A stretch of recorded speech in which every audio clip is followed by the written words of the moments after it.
Welcome along to Krunching Gears, Season 1, Episode 8. In this episode, Ian Beasant and myself, Kevin Glendinning, talk rallying. Ian will be known to many as a co-driver, where he sat along with the likes of George Robinson, Richard Hall, Derek McGarity, and many more. He's also known as the voice of motorsport on Downtown and Cool FM with his rally reports on the air every year. I hope you enjoy. He has some fantastic stories to tell.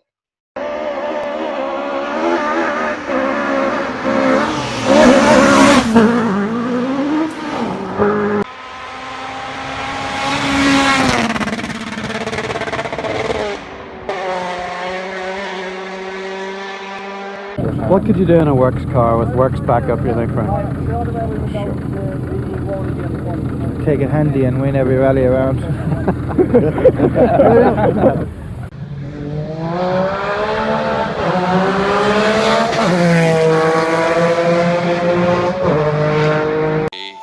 proudest time and the seat of a rally car, because that day and that hour and those minutes I got the bit between my teeth. You know, I really stood up and was counted and said, this is not getting away. I remember when we pulled on our helmets and Donald says to me, what are we doing? I said, we're going for gold, Barrett.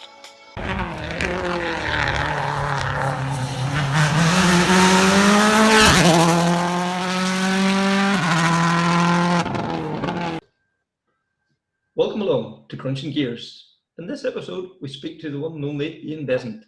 Ian will be a voice that will be familiar to many from his time in Downtown and Cool FM. Ian, you're very welcome along tonight. Thanks, Kevin. Looking forward to this. not going to tell any stories. I've heard that before. Ian, how did you first get involved in motorsport? Was it in the home growing up, or was it something else that triggered it? I was probably, I'd always had an interest in cars.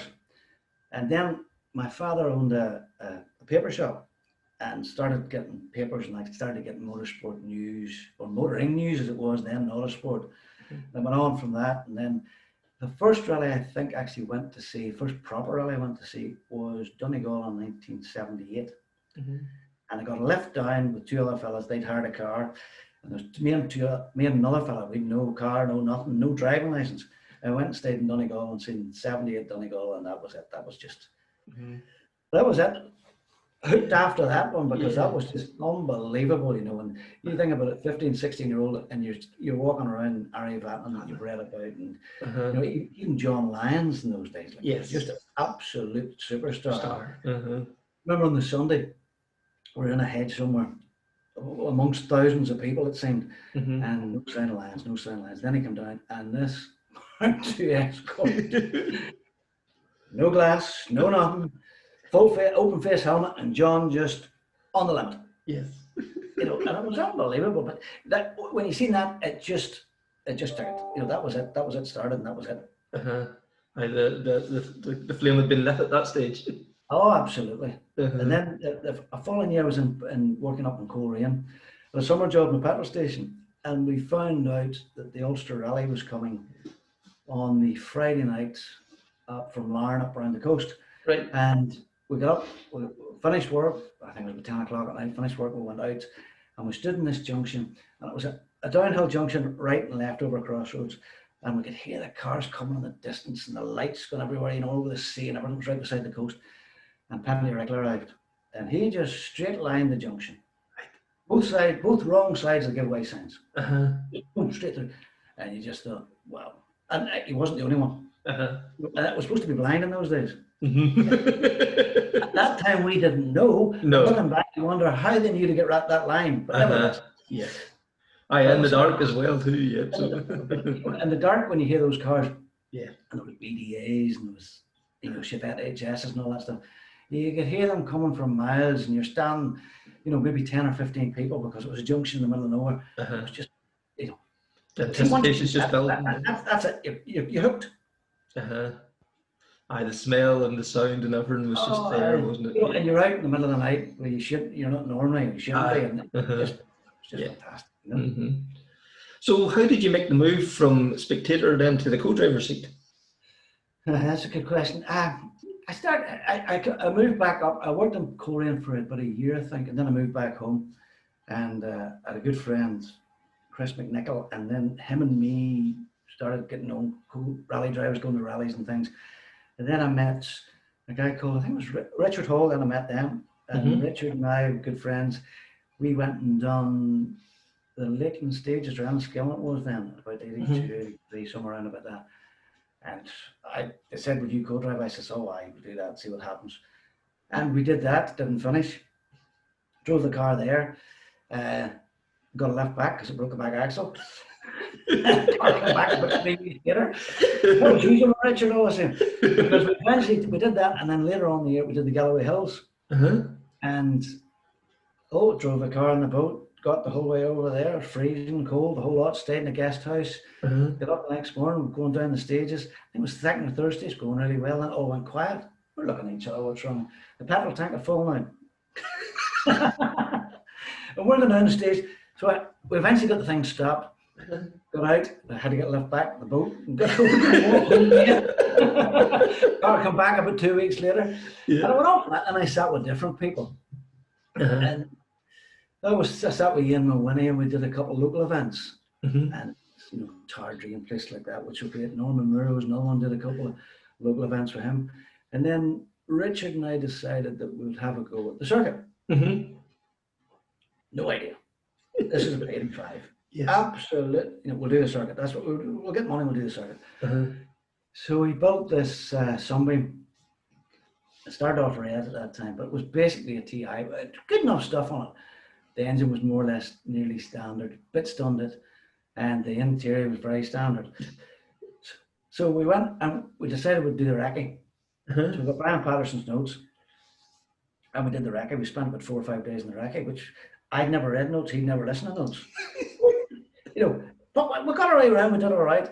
And then we did the circuit, and we got round. I think we nearly got put out because something went wrong with the distributor, and Willie McVicker came up the road behind us. Willie got out, he's telling jokes, and we were saying, Willie, need something done, need something. So Willie, he started footering about, and he says, how long have you got? I says, well, how long are you going to be? He says, well, how long have you got? I said, I think we need to be down the road 5 minutes ago. Oh, panic session then, toils on, this on. And we got going, I think we lost 14 minutes or something. Yes. But anyway, we got around the circuit, and that was all right. It cost a fortune, but we did it. Yes. And then we decided, I think we decided to do Donegal. And that was a lot better because we just went down the recce, did the weekend, used Brian's notes again, which were great, and really enjoyed Donegal. And the pace was coming then, but the car was getting tired. Okay. So we decided we'd do the Ulster. By the time we got the Ulster, we'd more or less run out of any money we ever had. That was, I had anyway. We did the Ulster, and we hadn't had an accident in the car. And at that time when you started, people saying like, you've done 600 miles in the circuit, you've done, 300 or 400 Donegal was at that time. It was yes. And you haven't had an accident. So of course we went into the Ulster thinking, there's a lot of stages local because the car was being looked after in Larne, guy John Murphy. It was John Murphy and James Barron, they serviced for us, and they were unbelievable good. Just two talented, real good guys. And there's another guy, Wesley McGill, he got them about between stages. Sat nav, we called him, because he just appeared everywhere. He didn't have to tell him. He was just, Wesley, well, no map, when you get there, I'll be there. And he was. They were brilliant. Then we hit the car in Ruski.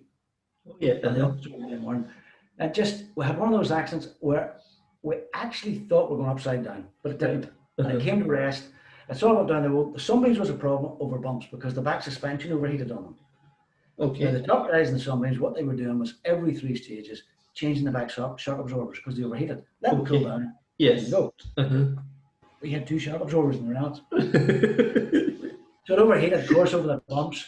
Side to side, up and down thing. Of course, we were pulling belts and everything by the time we were going upside down. It came to rest. The only thing it did was damage the front wing. Right. Finished the Ulster, and I think we finished second in the class or something. Brilliant. All right, we'll have a go at the Manx here. This is good. Now, again, no idea. Booked a place in Isle of Man. We got the land of a Nissan van to do the recce in. We spent 5 days in this Nissan van. Well, I think we did 1,600 miles in Isle of Man. Yes. Notes. Yes. Because Brian hadn't made any notes. Right. He had never made notes. Yes. So it was Brian Patterson. I was very friendly with Brian and Liz, and they got me on to Terry Harriman. So I had to go down to Terry Harriman before, and Terry gave me the notes. I sat and chat, and like Terry to me was an absolute hero, you know. Yes. And I said, he's an absolute gentleman. You know, you're sitting in Terry's house and you're looking at the 1985 Monte Carlo victory. Yes. Trophy. I'm probably you know what, I shouldn't be in here. We got the notes, and away we went. Terry took me through them. And what we changed them a bit to suit us, but you didn't really need to change them. They're absolutely fantastic. But they're great for us. Yes. So on the first day, we'd done a really good recce. The cars seemed to be good. And the first day, I think we were 12th or 13th overall. Brilliant. And the only one beating us in the class, I think, was Louise. Oh, yeah, Louise taking over at the time, yeah. So up on Saturday morning, we thought, we'll sort this out. I think we went into the first stage on Saturday morning and bent the back axle. Just in the cars over a bouncy bit. Again, car got a bit sideways, pulls the handbrake, and we end up in a ditch. Got the car out of the ditch, got back to service, and the boys changed the back axle in 20 minutes. Right. Which was unbelievable. Yeah. And then we got out, and then we did a 3 or 4 stages, and then we went up Faultley Well, which was a beautiful stage. And as we come around one of the hairpins, just the bottom hairpin before you actually come up the hill, my seat, which was an old TI reclining seat, broke. And I ended up in the back of the car. So we just carried on. I remember the boy looking at the end when I sort of went up and put the car down, but I couldn't tell. And they just sort of let us away with it, you know. We got the service, the boys well in the seat, and that was that. And we got finished, but you know, the car was getting quite tired. And I remember going around, there was a bit, one of the stages they used, and it was right on the front, the sort of front pier thing. It was a very fast bit of road. And we're both sitting on each other, and this car was doing 8,000 revs. Probably doing about 80 miles an hour, but doing 8,000 revs. And we both sort of moved our feet away because we thought the flywheel might have come off. You know, I think really we hadn't, you know, we maybe done it with 8 tires, you know, mixing tires. That's all we had. Yes. So we come back, we finished there. Or the finish was actually quite funny because we read the regulations before it, I'd sat and studied them. And in those days, if the car wasn't road legal when it came to the finish, it could be fined. So a light out 25 quid. Right. You know, something else, any light was 25 quid. We had to stop. Everybody stopped before they went into the final service, checking the lights, like an MOT centre. You're thinking about it now, it wouldn't happen. You know, somebody knocked the light out, I just carry on. It had to be working. So everybody got checked away in. We come back from the banks. I couldn't do the recce in Cork because I was so busy. I started to get really busy in work. And we did Cork, and Dickie had bought a new engine, skip round engine for Cork. So we went down and Cork. The engine was fantastic, far better than the car. We never had brake problems in that car before, but we didn't. It's going so much quicker, yeah. And then about stage, I think it was the second run over the first 3 stages, we started, it seemed to go off a cylinder. Then I started to smell, you know, that lovely smell of oil and water mixed. But at the end of the stage, it got to the end of the stage, and Stephen, the whole lot, opened the bonnet, and there was holes in the block on either side.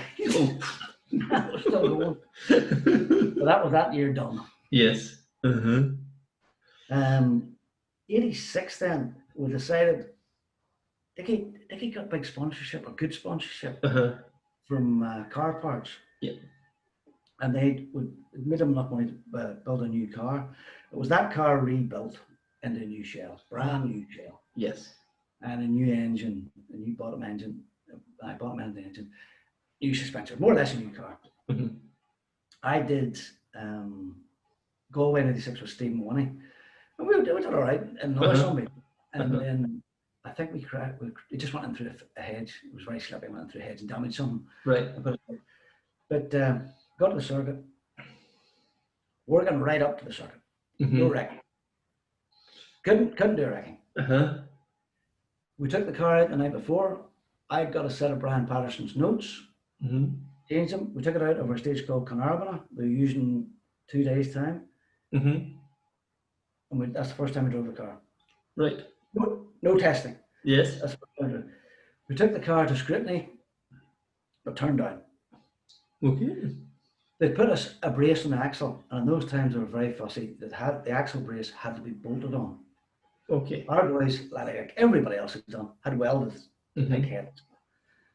So we come out of scrutiny, get that changed, right? Get that changed. What we're going to do? What we're going to do? Met Norman Kettle. Told him. Within 10 minutes, he was in below with a big saw and just cut through them. Take it back in. And we went, and she passed. So off we went on the circuit, and it used some of the stages we knew quite well around Larne. And in those days, the stages like you'd have done, the first day was 120 miles. And then you went to bed, then you got up 4 o'clock in the morning, and you did another 6 stages before you got to Dublin and had your breakfast. That was another 100 miles. So they're all good long stages. And things were going all right. We actually were so interested in how we were getting on with the car, we never looked at times wrong. On the Friday, we sort of slowed up, but we got caught speeding. Right. Police, and they pulled us in on the way to, what was it? Bridge, or a bridge. Okay, yeah.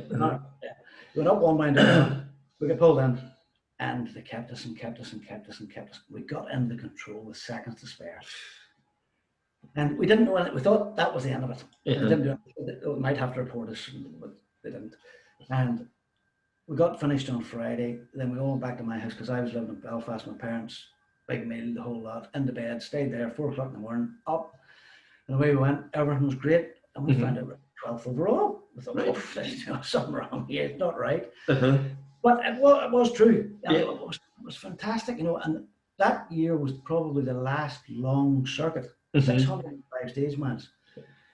And we never had any plans about, we just want to do the circuit. It wasn't, we're going to do that, just want to do the circuit. And we're getting a bit of stick because the car was bright yellow. We were wearing bright yellow overalls. Yes. The service fan was bright yellow. Brian Patterson had one of the 2 yellow canaries in the cage. We got that everywhere. Yes. I'll tell you a story about that when we went to Scotland. That was even worse. But anyway, we got on in the circuit on the Saturday. Got finished on Saturday night, and we got told then we were fined £500 for speed. And if we didn't appear with £500, excluded. So we got it. I don't know how we got it. We got 500 quid. Big boring stool. I don't know. Don't know how it came about because we didn't have 500 quid anywhere near it.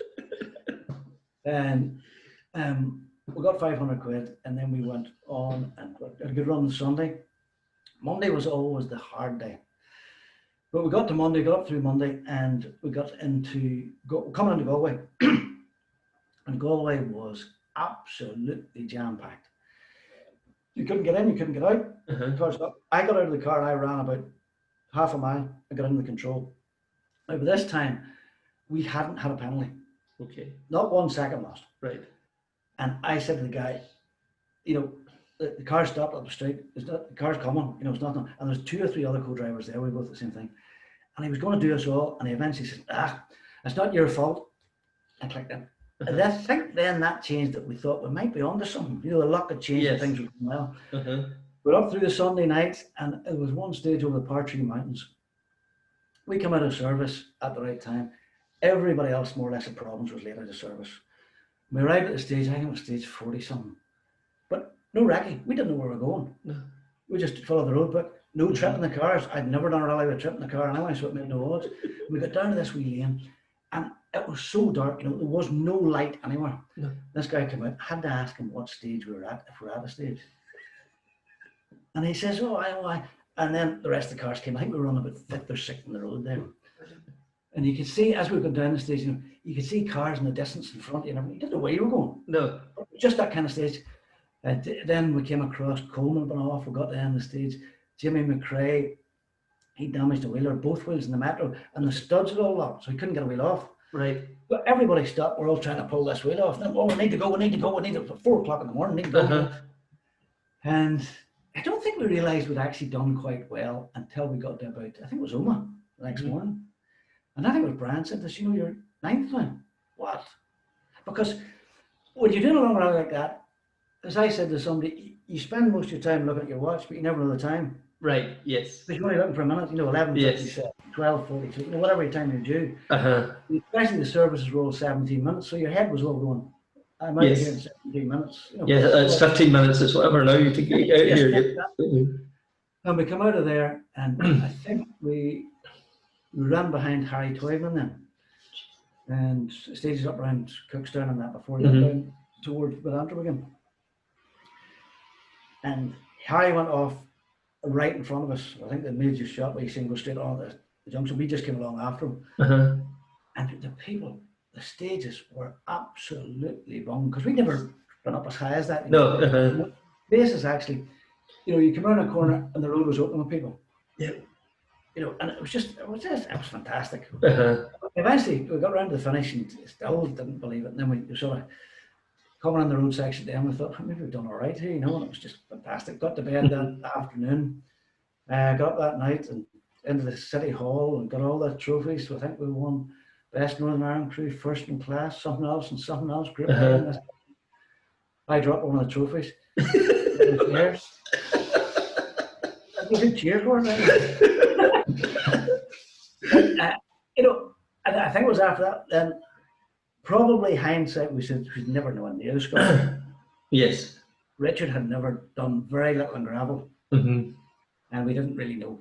Went to Scottish anyway, and went over there. We arrived in Scotland. I was always booking places for us to stay. And now, bearing in mind, we were coming in a yellow van with a yellow rally car and trailer. Yes. 5 boys wearing yellow. Yes. I was in the place in Suki Hall Street in Glasgow. Yes. Famous for ladies of the night. Didn't know that they arrived. We got out, parked up in front the way you normally do, get out, it's inside, and that's all right. It was a nice guest house. The boys were saying, do you see such and such, do you see such and such? No idea, absolutely no idea. We went down to get something to eat in a pub, and 5 of us walked in wearing these yellow shirts and yellow coats, and the whole place just stopped. In Glasgow, 86. Yes. We turned them out and got a carry out. But Scotland was an eye opener too, because Colin McRae was there. I think he was running 2 cars behind us, and you'd heard about Colin. We'd met him. He just nice and all. Jack was sitting with him, and we got talking to them at the start. And then on the first stage, I think it was tarmac around one of the sort of city places, and we were quickest in the class around that. Right. Went to Knockhill, 2 stages on it, quickest. Oh, maybe these boys aren't as quick as we think, And it was just starting to get dark, and we got into the first 4 stage. Robin Lyons was in front of us. There were 2 cars in front of us in the Peugeot. Robin took off, we took off. But 4 miles in, I said, Dickie, what? Somebody's catching us. We thought we were going all right, McRae. And this something. Right. And he came past, and the thing's just sliding from side to side. You could have watched it like a video. It was just absolutely beautiful, the car control. He caught us and Robin Lyons in a 14-mile stage. And you just thought, if you're going to get caught by anybody. Yes. And he was so easy going, and we spent a lot of time with him that weekend, because we got to have him more that night. And of course, we didn't know where to stay. We didn't, what do you do in those places? You sit for a couple of hours, that was it. Boys, Mum and me. They had, his father was doing the rally on Glenrod. So Colin and I and Dickie and Nicky Jack got their room as they were coming out. They were yes, you were coming in. So we lay for 2 hours in their room. I lay in Glenrod's bed thinking that would help me. Dickie lay in Jimmy's bed thinking that would help. We got around the Scottish, and we spent more time out of bed. That rally. It was 400 miles in the forest. Yes. Absolutely scrap. And we come back and I think I was starting to really run out of money then. And business was, they wanted me to do more and work. So we did the Ulster, and we were unlucky in the Ulster because we, on one of the road sections, after 2 stages, one of the road sections, it went up past Boyd's Quarry, and there was a big stone in the road on our side of the road. We couldn't miss it, but the car came the other way and broke the gearbox. Right. We got the service, and we had no gearbox. That was us out. Right. And then I think Dickie wanted to do things now. It just sort of went our own ways then. Yes. But it was some time of it, I can tell you. It was great crack. Yeah, I can imagine, yeah. And McRae was probably only, 18, 19 at that stage, was he? It was, huh? Uh-huh. Because that night when we finished the rally, he came in and he came in to see us. We met Alistair. Alistair was about 16, Right. and he was just busting to get rallying. Yes. You know, the whole family was a lovely family. You know, Colin just was Colin. He'd never changed. Mm-hmm. But he was, you know, to watch that and you seen him, and you look back and you think, is it any wonder? But you seen the car just dancing. You never seen a car just, you know. And his Sunbeam would have been a scrapper compared to that one we had at that time. Right. Yes. Uh-huh. You know. Yes. It was just unbelievable. The talent was just there. Do you know the roads? Are you reading the map around? No. He knows where he's going. He just does that. He's just natural. I think you're blown away with that at that age too, isn't it? It's just phenomenal. But fair play to him. Mm-hmm. I remember Robin Lamb saying in the stage, "Did you see that? Did you see that?" Yeah. Farmer sitting with him. He says, "I've never been caught on the stage before, but I'm glad I was caught by him." It's so true. Yes. I don't know how well he was going to go after it. Yeah. You could see it just the way he was driving. It's just a natural. different class. Oh, different altogether. Then later in '86, then seeing you getting in beside Desi McCartney in a metro to Clarny. That must have been some experience then. And Lewis Park as well, or no, that was Lewis Park was after '87. Yeah. But Desi got the metro, and I was very friendly with Jimmy Mills. So I'd done a few rallies with Jimmy Mills as well. Mm-hmm. And I know Desi, and he got the metro and he said, "You go to Clarny." And I said, "Go to Clarny, certainly." So we went to Clarny, but the metro was absolutely brand new about 3 days before. Yeah, I remember it landing in Ballymena at that time. Yeah, it was just, this was like a spaceship landed at that time. Oh, it was unbelievable. And went to Clarny, we did a good recce. Desi made his own notes. He made beautiful notes too, very easy, very, very concise. But he never really got onto the car until I think the Saturday night. Okay. It was about 3 stages in the dark, and I think we were quickest in 2 or 3 of them. But everything just worked. The notes worked. The car, he'd really got onto the car. One of the problems with those metros when they came out at first was there's no power steering. Okay. And if you tried to turn the steering wheel, it was impossible. You know, they're just agricultural things. But the grip it had and the speed it had, and it took an awful while to understand. The biggest problem with the brakes are so good. Where you thought you were braking, you could count to 10, and then you'd still be braking too early. Right. And that took an awful long because he hadn't driven it. I think Desi done 5 miles in it. You're right. Yes. No, I mean, excuse me. Desi a very, very good driver, but a very thoughtful driver. Thought about the car and thought about it. And once he got it the way he wanted, he did go very quickly. But the whole experience of the thing, you know, when he started off the line, I hadn't sat in it till I got up the road to go to the first stage. He just bow, and the thing just, you know, I was used to sunbeams and things and escorts spinning away before I got away. No, just come on. Go on. It's just. But it needed the suspension. The suspension wasn't properly sorted for Killarney or any Irish tarmac. Yes. It needed all that done. So he got it to finish, and he done well. I think it was 7th or 6th or 7th or something. Yeah, something like that. Yeah. And then we did a few local rallies in it. We did the Cone Crusher. I think we were leading it, or 2nd or 3rd or somewhere, and a light came on in Cam Forest. And it was like an oil light. So automatically switched off. Yes. We found out afterwards that it was actually an electrical failure.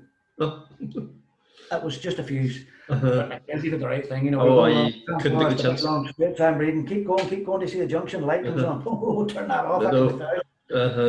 And that was that, you know. But the metro was just something else. But I think at that time they were so brand new. They were never properly, you know, the works cars were sorted out. Yes. But the customer cars were, you know, build as many as you can because they had to build, what, 400 or something? 200 of them, yeah. I had to get them out, and they had to be rolled out.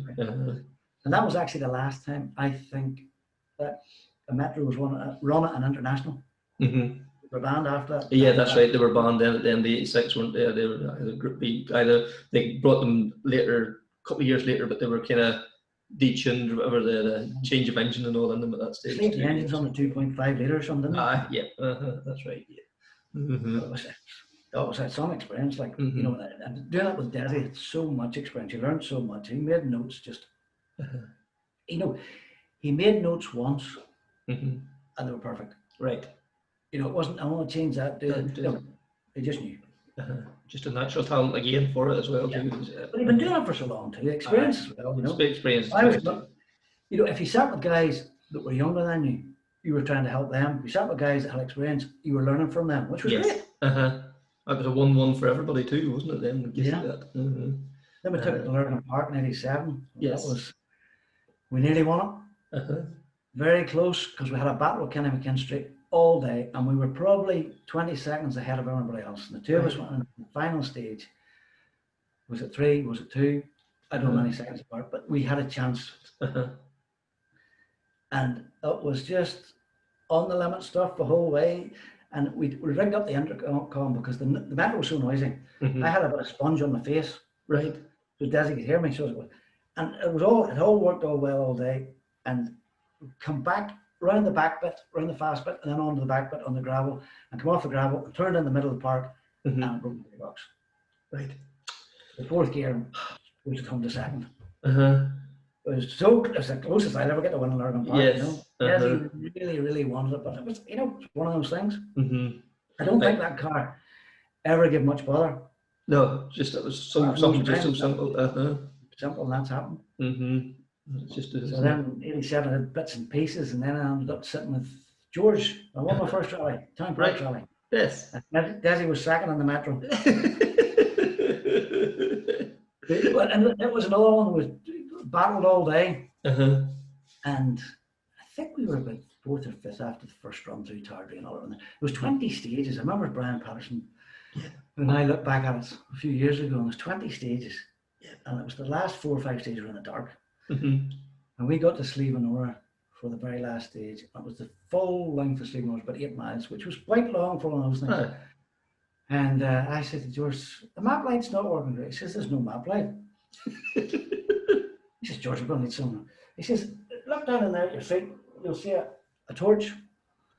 And I got the torch out, and I think we were 12 or 14 seconds behind Desi, and I'm thinking, oh, this is not going to. George says, look, I looked up the hills, and the cars were stopped and getting ready to go. It's very foggy. Slievenora used to get very foggy, you know, came very low. And he says, what do you think? Now, the way we had done the notes the week before, we had walked the stages once. Right. Because at that time, you weren't allowed any motorbikes or anything like that, you know.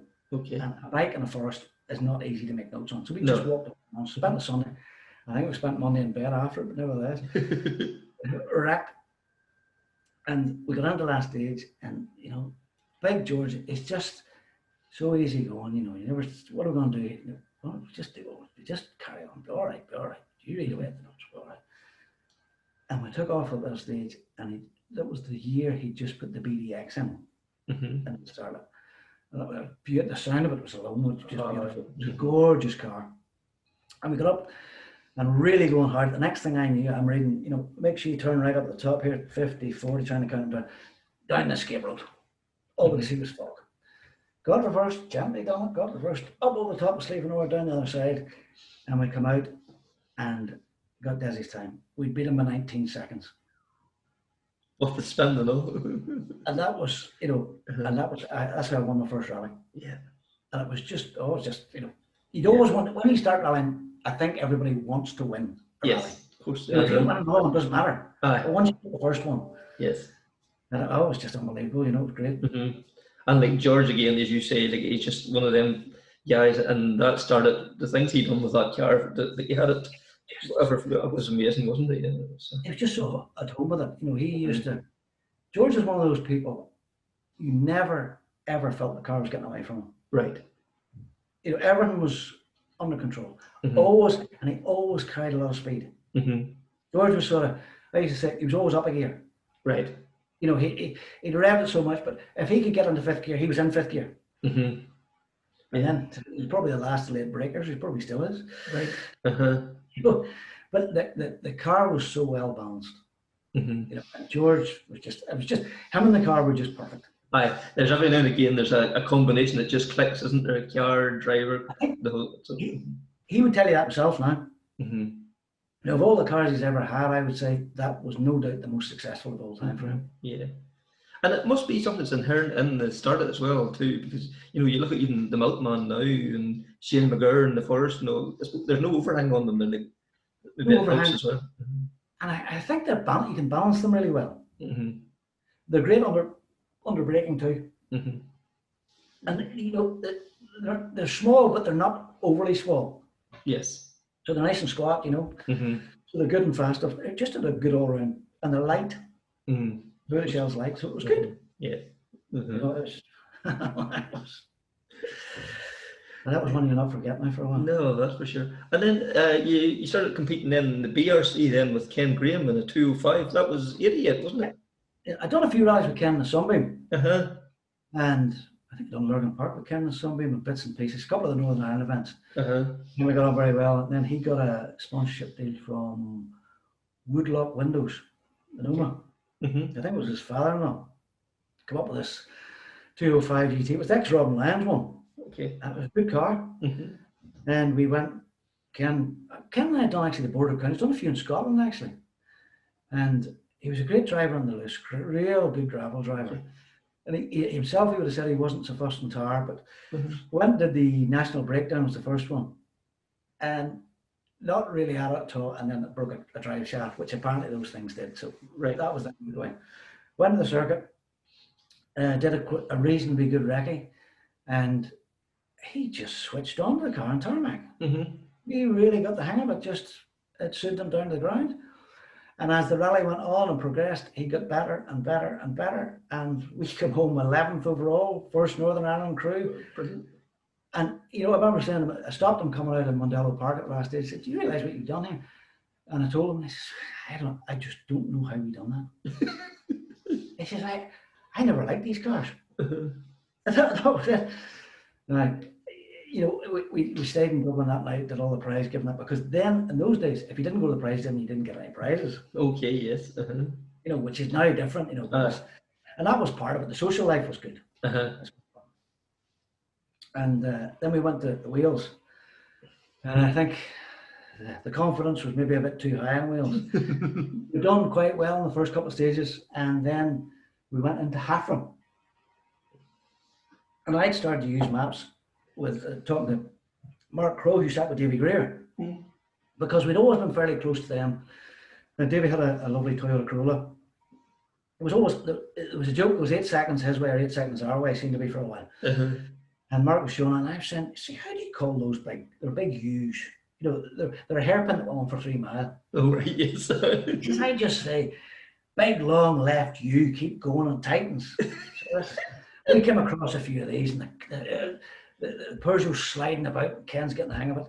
And we come out about the third one, and half up, third, fourth, fifth gear. And as we hit fifth gear on the straight, the car just turned right into the tree. And all I remember, I looked up from the map. We don't to this day know what happened. But we went back and spoke to the spectators after they got us out of it, and they said, like, you're all right around the hairpin, it was all fine. We think something broke, but there was nothing left of the car. The seats broke. I think I remember sitting on it and the glass coming in around us. Right. Ken looks across at me and he says, Jesus, sir, she's wrecked. And the only thing the salvage from her was the tailgate. Right. The only thing that's worth taking over. And I hurt my back, but I didn't realise at that time how badly it hurt my back. Right. I broke vertebrae in my back. Right. It didn't catch on. You went to hospital, you put that on, that type of thing. Go to your doctor when you go home. Yes. That's all right. And it was funny because we both said that night we don't remember much about the bed and breakfast where we stayed around. You just shot the whole thing. And we got back, got the car reshelled, it did Donegal. And that was the year all the 1600 cars were supposed to use a smaller wheel. We did it in the circuit, and some of the other competitors didn't. Ken wasn't out of this because when he bought the car, he bought the 7-inch wheels with it. Okay. I think it had to go down to 6.5 or something. Right. We bought them, done it in the circuit, which was great. And he was determined to try these 7-inch Persian wheels for some reason. And I said to him, no, don't. No, I'll be all right, Bart. Donegal, it's dead on. Oh, leading the class by donkey's miles. Stage 6, I seen the scrutineer. Ian, get Ken to turn the wheel out. Derek Russell turned the wheel out. I seen the scissors going on at the measurement. I said, I think we're caught here. Caught what? What are caught for? And Derek, I seen Derek nodding, just he knew exactly what it was. Sure, got back in the hotel that night, excluded. So Ken was, he was going ballistic about this now. We sat on. put on a protest. So I put on a protest, tried to come up with it. We'd entered the wrong class, we're going different. Matt Dockery was clerk of the course. Yes. As I was putting in the protest, they were coming in through there where the stewards were and getting sent out the other door. No, no. And I kept doing this about 2 o'clock in the morning. And then I think I give up. I got up the next morning, I went down to the hotel. Can I see Matt? Matt's in hospital. He said, what? Too much pressure last night. He's in hospital. That's right. It hurt. So I went, I thought, what had I done? I'd kept the man up the stairs. I was panicking. I went and I bought fresh strawberries and took him to the hospital. I went and seen Matt, he's up in the bed, and Matt just smiled at me, and we just laughed, the two of us, for about 15 minutes. And he swore it wasn't me, but it's just a lot of boys like me. We sat in that fresh strawberries in the hospital. Oh, that was the end of that. I don't know. Some people go on the drink, we went on the fresh strawberries. Yeah, Matt was back out at the rally again before the weekend was over too, wasn't he? Sunday. Yeah. I sat on Saturday, I was out on Sunday. I seen him on stage, he was weird, no like me. Because you always, when you retired or something happened, you went out and spectator, because it was just, there was so much going on, it was fantastic. The social side of it was nearly as important as the rally. Everybody, and there was most of the boys that weren't in teams. Everybody's a team now. Yes. Most of us were there with a car and 3 or 4 boys looking after us, or 2 boys looking after us. Like when I was Ken, the whole way around England that year, and after we had Johnny Crossley and Noel Dixon. Okay. And they were just, I need to be there. That's all right. And they always were unbelievable. Yes, just turned up and drive through the middle of the night to get home. That's all right. And you just loved it, but it would never happen now. No. And it changed quite quickly. The 90s, it all changed. Right. We all went to the rally. If you did well, that was good. But if you got to the finish, that was even better. And if you didn't, there was no harm. You had to finish, and then you had a bit of crack. Yes. Because that was your whole life. You didn't have any other social life outside it. No, that was. You spent everything doing it. Yes. That was it. That was all you could do. But it was some crack now. Yes. And then Ken, he got second with that car, and he sold it. He traded it into Graham Middleton for a Corolla. Okay, yeah. So we started the next year in a Corolla, and money was tight and things. We went and did the national breakdown. Again, we're going quite well, and then halfway through the first night, the bonnet blew up, the engine blew at the same time, and a Corolla engine at that time was a lot of money. Yeah. So that was that. Because weren't they using the kind of Formula 3 engines in them at that time? The Tom engine? Yeah, 1600 down the tune, one of that. I think the engine was 10 grand. Yeah. Which was, I don't think the car was much more. No. But it was a fortune of money. So Ken only did bits and pieces then after that. And it was 89 then you sat in with Neil Duggan and was that the Australia? Sierra. D418 SVW. Oh yes. Run by McRae Motorsport. Sponsored by Apple Computers. Oh. No company. They never went far. Yeah, you ever heard of them again? No, I never heard of them again. And I didn't know Neil. It was Brian and Liz Patterson set this one up for me. And Neil had done a bit of rally in Scotland, but I'd sort of known a couple of Scottish boys, and they said, "I'd be all right." And with McRae were on the car, we went over, had to go over the week before and get pictures taken of all these races and the whole lot. And that's going to be very serious, He arrived over and he stayed with me, and we did the recce in a Sierra Cosworth Sapphire. And I thought, this is going to be, everyone's done. Went out, tested the car, couldn't believe it. They adjusted my seat and all for me. Big Barry that worked for McRae's, he adjusted my seat, And then we sat with Derek Ringer, and he talked us through what they were going to do, and everyone didn't tell us much, and Derek, just Derek didn't say much. So anyway, we came to the rally, and we got ready for the first stage. Of course, Neil's a lovely fella, but a bit uptight, and just talking him up, he'd be all right, calm down. It was raining out of the heavens. The first stage was outside Moira, and Moira in that area was always shiny tar. And he hadn't done much tar, and I was said, see, when you see it shining at you, you just come back, just back off and don't break hard on it. Right, yes, I know you do. And Colin had met us at the first service. He was out in the three-door Cosworth as well. And of course they're talking, what tires are you going to, Colin, slicks. What? It's but they're on, you get heat on them, but they're on, no bother. And of course, he was winding Neil up. Yes. So Neil put on 2 slicks on the back of the car and wets in the front of the car. Oh, great. Yes. We got in the first stage where we went, and like those Cosworths were quick. They were sharp, Yes. We got to the first junction, 360. Right. Got to the second junction, 360 the other way. And before the start, the guy that was working for Apple had given me this load of sort of small stickers to put on your car, Apple computers, Apple Rally, give them out to everybody you see. All the marshals, make sure you get them. So I had them in a bag at my knees with all of the road books and stuff. We got going out of the second or third junction and come down a nice twisty bit and downhill. And the next thing I knew, I'm reading away.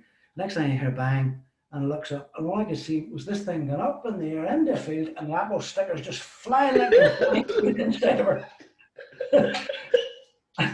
The Sierra's that big, he never moved, great seats, never. Yes. And the screen started to come out of it. And out of the screen was, these Apple stickers going, and I'm trying to catch them for some reason. And it landed on its wheels. It landed on its wheels. I think it went over twice, we're not sure. Somebody said it went over twice. And it touched the roof on either side, and it just knocked the shell and the mess. Yes. So, get out of the field, we'll go. All right. I looked around, and Neil's taking this really bad. He starts to cry. He starts to get really upset. I said, no, you're all right. We got to the end of the stage, got out, and, of course there's a crowd standing at the end of the stage. I knew, oh, what happened? All the bangers started. Got down the road a bit, and we met the chase car. Barry came out. He says it doesn't look too bad. Oh, shite, he says.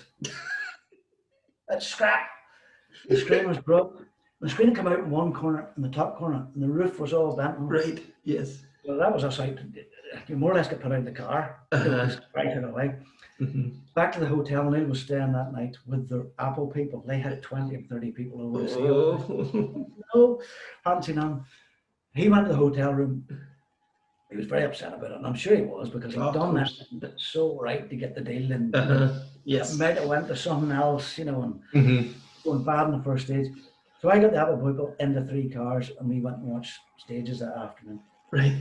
And that was as much as we saw. Oh, great. Just one of them things. Yes. I think I done.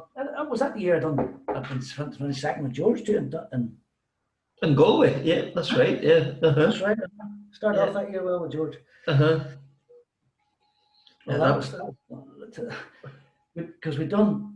That was another one. I hadn't sat with George for a while. Just done small events. So going to Galway. I will go. Seated 17. Never thought a thing about it. But down the first weekend, I booked us in the place, Salt Hill, handy for the stages. That was probably the worst hotel I've ever been in. It was freezing. So anyway, we got out there, another hotel, another guest house. We got down to Galway, and it rained. It rained the whole way down. It rained, it rained the week before. And when we were going down, we could hear on the radio we were reporting floods and all this crap. Got the car through scrutiny. I got up Saturday morning. Put 4 intermediates on the car. Now George been a Ballymena man. 4 new tires. No matter what, 1420s to the soft ones. So we went out, and it just clicked. That car and George in those slippy conditions was just magic. Yes. And it was just clicked, but we didn't think it was anything special. Mm-hmm. We were in the first service, and in those days you didn't get time sent. You didn't know. You had Brian got them all done up, or you got out of the car. I caught them on the service. I said, "Look, way down there. I'll be down 10 minutes. I'll go and get some times." And the first boy I met was I think it was Stephen Murphy. He seems, "Geez, these boys are going hard." I says, "Are we?" He says, "I." And this fella came up and he says, "Stephen says, do you know who this boy is?" So the boy says, "No, I don't, sir." He says, "This is Ian Beasant." "Who's he?" "He's sitting with George Robinson." "George Robinson? What hospital are you staying in tonight? Because that man will put you in a hospital, sir." "You're mad bastards. I'd never seen the like it in my life. He went on for about and Murphy, he must have wound him up. He's standing, bursting himself laughing. We found out, I think we're about 5th overall. I went down to George. Of course, none of the boys believe me. No way. So I got through that day, and Frank Macker was in a league of his own. That Yeah, that's right. Yeah. It was unbelievable. Mark Lovell had a few problems in the Sierra, and then he Yeah. ran any culvert off the road. That was some cry on. Yeah, I can imagine this. But we got back that night. It was a long day because I think we got back to the hotel about 10:30 or 11. It was 3 or 4 stations out. I was very sad at the end of the day because we met Frank Macker and Dermot Gorman sitting on the side of the road, engine blown. Right. And they were leading by over a minute. Yeah, they were just a class apart that weekend. Just away. I think we were 2 minutes behind them at that point. Right. You know, basically the same engine and stuff, you know. But Frank was unbelievably good. Back in the bed, never thought too much about it. Got up the next morning, 3rd overall.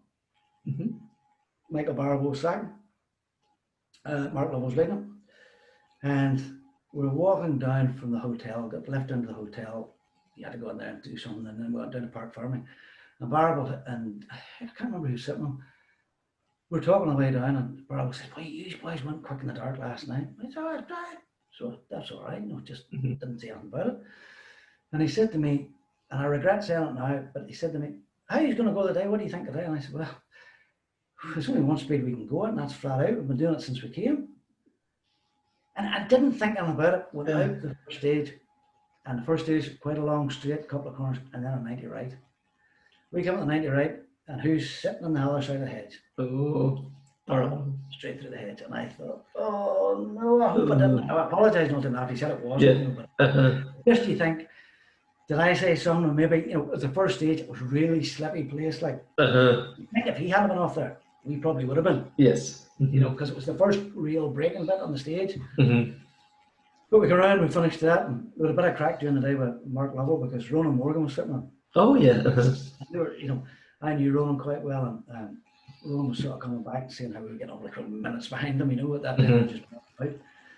And Austin McHale was at 4th or 5th at that time because he'd had problems in the Sierra. That's right, yeah. And he nearly caught us on stage because George said he saw him coming a fast bit. And then when we got into tight stuff, I would have caught you, and then we got away from him again. Okay. But you know, we're standing. Well, I think we're standing about 3 stages ago, and Ronan says to me, "Ian, well, what does Kenny Colbert do?" He says he's an arms dealer. He's an arms dealer. Mark, did you hear that boy you pushed off the road yesterday? He's an arms dealer. He said, "What?" And he got into the car, and Ronan says, "Get in the car quick. He's coming over. He's got a jack in his hand." Bubble get in the car, helmet on, lock the doors, put the seats on. It about 5 minutes ago for the stage. And Ronan, he wound him up somewhere. Yes. He used to stand and talk to Lovell. How'd you go on that stage? Oh, it's good. You didn't push anybody off, did you? Yeah, it was a bit. He was a great character too. Like he took it well and enjoyed it. Yes, it seemed to be like I noticed that everybody had the kind of an opinion he was a kind of wee bit aloof or something, but he did seem to enjoy the crack too. I think he was a bit nervous in front of the camera that made him that way. Yes. And he went that time, Ford were pushing him, and he went through the PR thing there, and the PR probably was John Taylor, which was don't talk to anybody. Right. Yes. You know, so. But Lovell was not. He was a great guy, a real nice fella, down to earth. Enjoyed a joke. Yes. You know, probably a very underrated driver. In my Absolutely. opinion. Yeah. I think he was as good as anybody, especially on the tar. You know. On the tar, you know, especially when he got that Cosworth on the tar, especially in wet on the tar, he was unbelievably quick. Yes. Actually, they weren't an easy car to tame either. No. No, I knew that. Yeah. Yes. And then you were saying you done, was it gravel crew in '89, the RAC rally? Or Well, it wasn't really a gravel crew. Bobby Wallace and I were quite friendly. And Bobby did a lot of service work for different people. So the RAC was the big one for him. yes. He said to me, "You come across and co-drive one of the Finnish guys in a sort of a chase vehicle." He says, "It says you've not been doing much, but handy, you know." So I went across and it was outside. I can't remember what it was, but anyway, Ken Reese was the other person there. And Terry Harriman was there. We're doing their maps. And then Bobby says, there's the maps, there's what you're doing. 80 service points we were Oscar 1 with a Finnish guy called Hukka, Hukka, which was Wolfman. Right. I met this guy. He was about 5'8" and built like a tank. And he had 2 wafts of hair up the side of his head like that. That's all he had, Right. like ears, and that's what they called him, Wolfman. His English was better than my Finnish. But away he went, and he was great, you know. Yes. He was real good crack, but he was just, it was Michael Sundstrom. Sundstrom was a Camel-sponsored Mazda 323, more or less a works car. Repo was navigating for him. And they did the whole rally blind, did the notes on the first day, but didn't use them. And he was up to about 3rd or 4th at one time. But we met him at the end of every stage, and then to the start, and then at the end, at the start, we did everything. And it was about the 2nd or 3rd day things started to go wrong. Mazda's had a problem at that time of throwing wheels off. Okay. The wheel bearing collapsed, the wheel fell off. Right. Me, no idea. Uh-huh. This boy Hooker could change a full corner in about 3 seconds. He used to arrive, Michael would have been stopped. This thing would arrive, big Mazda pickup thing, left-hand drive. A yellow again, Camel up the side, Camel up the side. You couldn't have missed it. Us wearing yellow overalls again. And he just, before he stopped, he got out, Jan, I pulled on handbrake, get to stop, maybe hit the wall, things like that. This is all right. We got through about 2 days with that. Everything was going great. And then we got stopped in Yorkshire by the police. And this Bobby, full English Bobby, like the hat, the whole lot. Oh, you speeding. And Hooker says to me, you don't speak, Ian. You say nothing. So of course he comes round to my side, it's left-hand drive. And I just, look, said nothing, just looked at him. Hooker says, friend, you want? And your man started going, oh, you're doing so much speed, son, now you're over the speed limit. Who owns this vehicle? All this kind of, I don't know. Because it was Camel sponsored, we had cigarettes everywhere. Like 200 packs of 200 cigarettes, Camel everywhere. And your man smoked about 1,000 of them. And he said to this policeman, your man was, oh, get out of the car. No, I know time. I can't go. That's all he said. The policeman was getting thick and he was radioing through them. Your man says to him, he gets 400 cigarettes. And he says, for you and your family. There's a policeman. Boy, he takes them. And I seen the policeman looking. So he gets another 400. And your brother. First gear, gone. The next thing we know, but we had pulled up a wee side road where we were going to meet Michael and change him. Police way down the road, never saw him again. Policeman bribed me 800 cigarettes. But the bit got me was, he says, for your family. Cigarettes. For the kids. It was unbelievable. Yes. But the famous one was there. Michael Sundstrom always used to say, every time you need to go somewhere, it wasn't we need to go. He says, "Let's went," and all the friends used to say it. Yes. So when we were saying, have a cup of tea or something, let's went. They just go. Let's went, and we just went.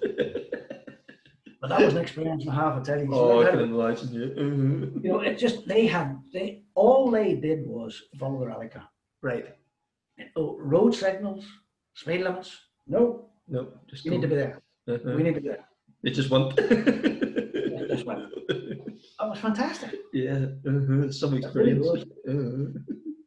Then, 88 to 92 was it? Then you sat with Derek McGarty and mostly Northern Championship events. Was it? Not Northern Championships. I think we finished second in the Northern Championship 2 or 3 times. Yeah. But Derek was very interesting. Derek's another tremendous driver, really good. But it was never the same car. I was going to say probably a different car. Then you went on the Friday the same. We'll go on that. Something different every time. Yes. And then it might have been something different on Friday night to get up on Saturday morning. It was something different. It's told it was straight in, but that was his business. Yes. That's what he done, and that's there always were good cars, to be fair, but that's probably what held Derek back to 5%. Yes. Because it was his car and it was his business, and he's a very talented. He's in many ways like George Robinson, always in control. No matter what you throw at him, he's always in control. Like we did it quite a lot. Like won a few. We won Newry and Mourne one year. It was a great battle with Kenny McKinstry, and we were in a 205 Nissan engine Peugeot. Oh yeah. the strongest engine you ever seen and the worst handling donkey you ever in. It was fantastic. But see, when you got the bumps, you Right. seen the bump was just pulling the belts. You know, just pulling on. You never knew it was going to end up. But it was good. And then, you know, I remember nearly one year, I think one of the first cars was one of the first four-wheel drive cars.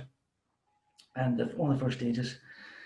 Long straight over a crest and down into the forest, and then you turned up left. And as you come over the crest, it was all wet. We were car number one on the road. And as you go over the forest, it was a real tight 90 left. And we could see a photographer in a perfect position. And we both sort of looked at each other. You know, read the note, the whole lot. We both sort of looked at each other. Derek put on the brake, of course, just slid on and hit the bank. And all we could see was the camera and the photographer and a splash of water. Well, the stage was only about 4 miles long. I never got a note out the rest of it. We laughed that much. Yes. I don't know which photographer it was. He's probably still Oh, cursing you somewhere. Well, Derek was good because we'd done a lot of rallies together. Uh-huh. It was good. It was good fun, you know. Yeah.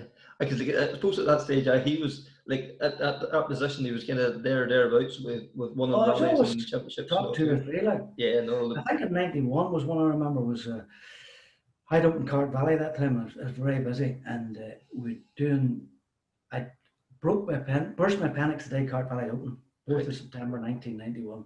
Uh-huh. I was wheeled in the hospital, burst appendix, got the operation, was out on the Sunday. The rally was the next week, and I arrived down with about 2 minutes to go. The car was on the ramp. I think we were number 2. I got up into the ramp. One of the scrutineers says, "I seen your helmet, that's all right, in you get." Away we went. And it was WIA 5957 Manta, I think it was. Oh, yeah, yeah. Uh-huh. In Marlborough colours. Uh-huh. And over there's one of the stages, I can't remember what one of the stages was, the big jumps. And I think we're second or third overall. We go these big jumps, and I was wearing the Apple overalls because they were free. And they were sort of red bottoms and then shiny white, you know. You get down the stage and Derek looks over and he says, "You're leaking." I says, "Leaking what?" He says, "You're bleeding." I looked over, I'd burst. Oh! So we put tank tape over it. And we finished the rally, and I said, "I'm not going to the prize giving." So I went and back up into Belfast and went to the meter that night. And I hadn't been in the meter, I'd been in the White Abbey. Yeah. So in the meter and told them. The boy says to me, "Do you have your appendix right recently?" I said, "Aye, that's what that was. I think the stitches weren't very good." Uh-huh. And he says, "That's all right, put them in for you." And then he started to go on the story about he liked rallying and that suit you're wearing, it's nice, you know. Uh-huh. Story. And he just laughed, but he gave me some nip, the stitches and everything. You know?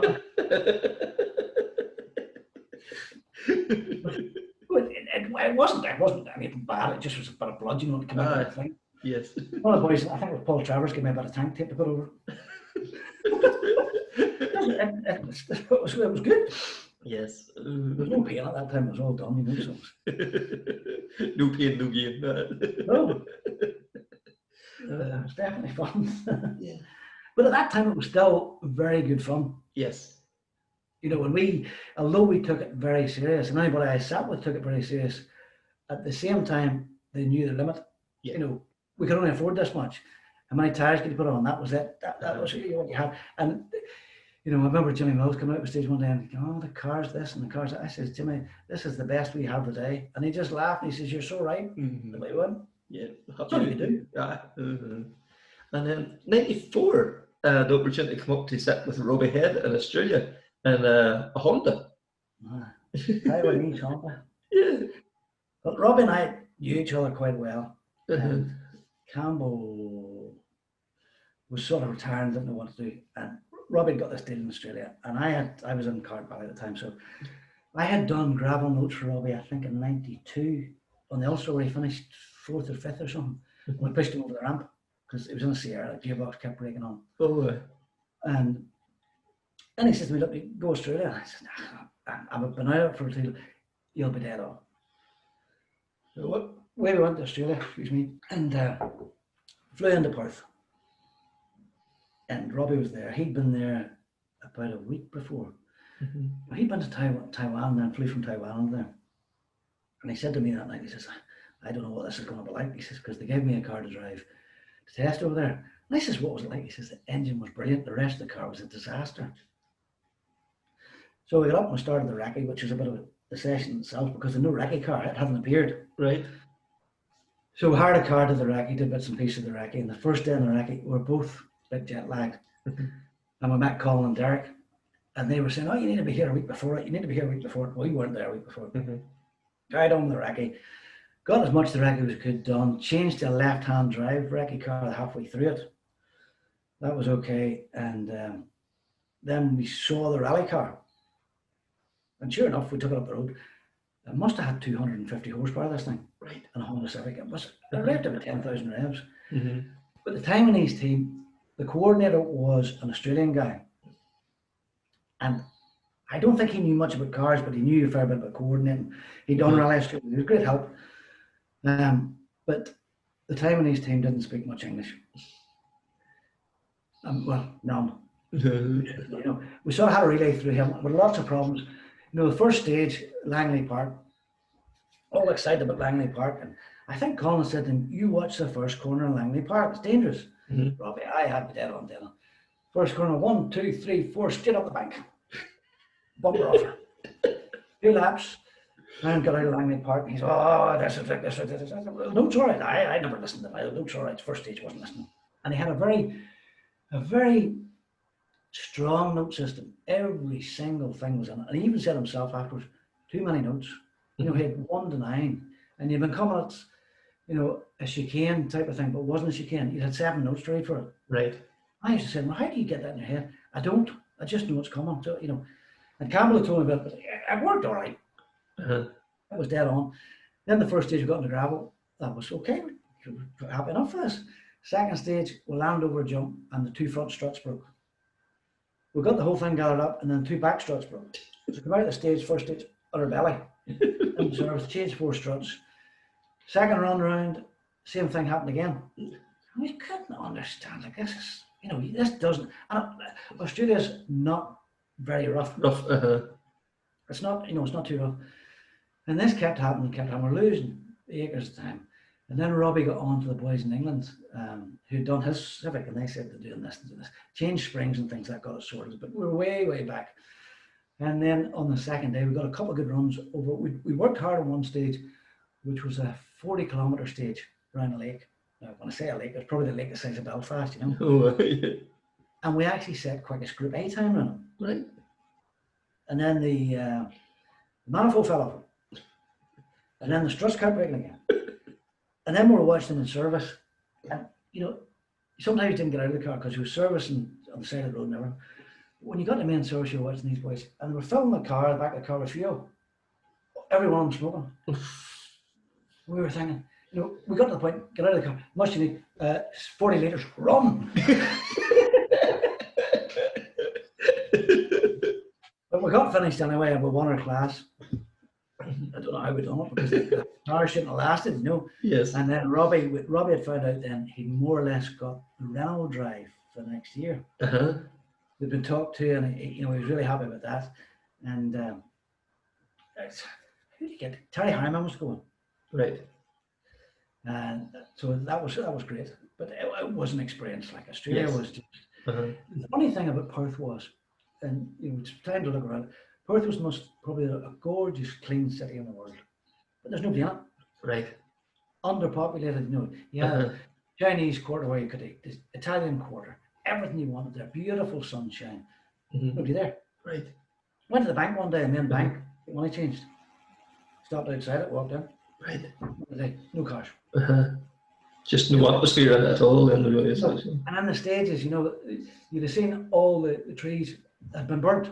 And there's one stage, Munring, or it was near Bunnings, I think it was one of the Bunnings stages, they told us if you stopped on it, put this needle that they give us in your leg, because you'll probably get bitten by a snake. Robbie said, I said, now if you go off, don't even think about it. You'll be a slow note. Don't even think about it. Oh, don't worry, I'm not going off, I'm not going off. Then when they told us afterwards, he'd been off and it was all right. And he won that rally that year then. He must have had some party then. Well, him and Kankman, they had some party. But before it, we're coming up the motorway, and all the stages were maybe 100 k's, 150 k's from Perth. Right. We're coming up at one night at 8 o'clock at night, and we're wrecked. And the next time we're sitting about 80 miles an hour in this Honda Civic, and we feel this bang from behind and then up the side. Uh-huh.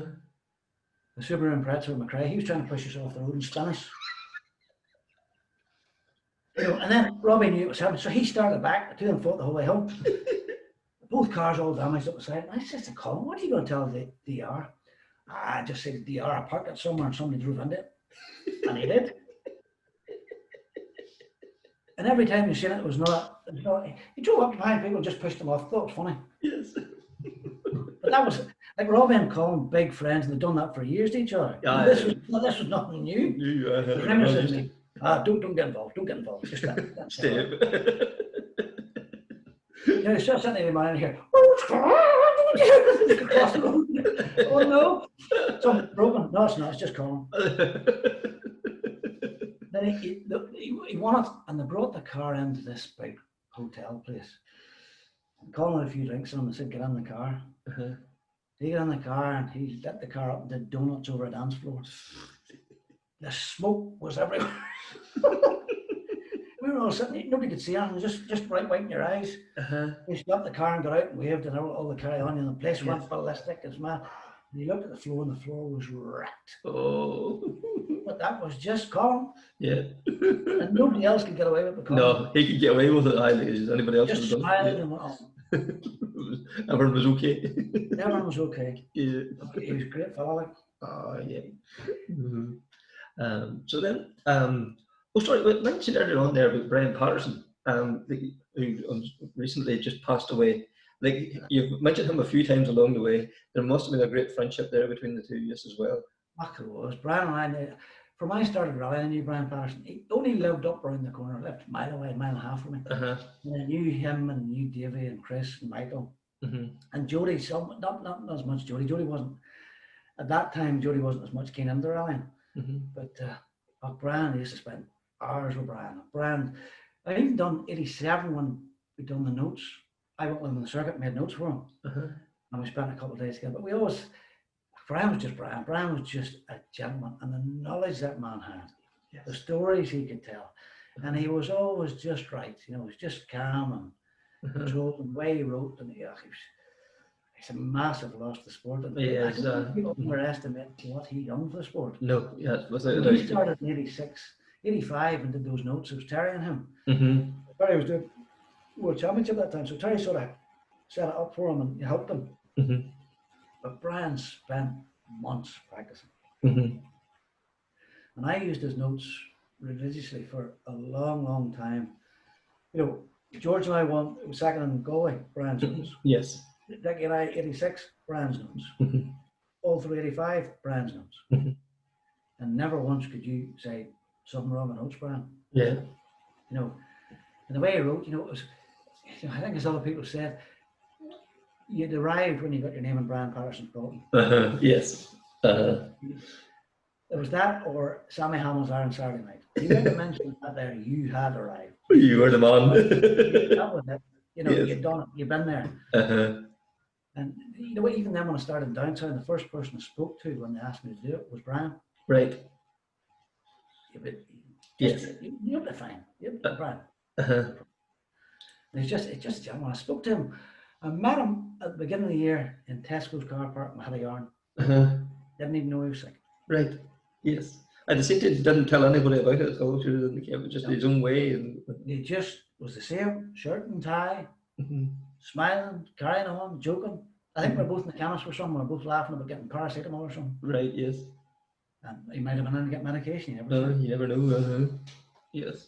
But he's a lovely man. And the family, like I think I did in 1990 was it? I did Donegal with George, and Chris was doing it with Jimmy McRae. That's right. Yes. Chris and I came down. Chris came down to me in my house, and we sat in my mother's front room, and we did the service scheduling.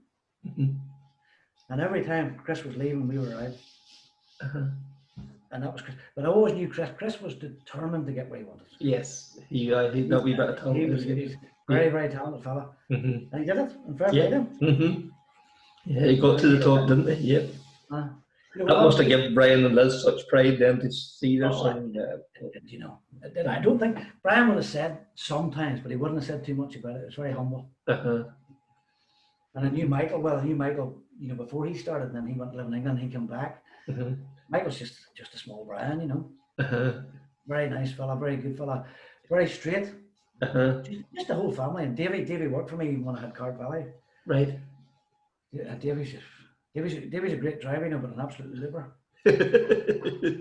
He does those things with them Ironman things, you know. Oh, 25 yes. days in the motorbikes and all that. Oh, but he's as fit as a fiddle. Like, and Davy always loved that kind of stuff. Yes, and to that kind of. Yeah.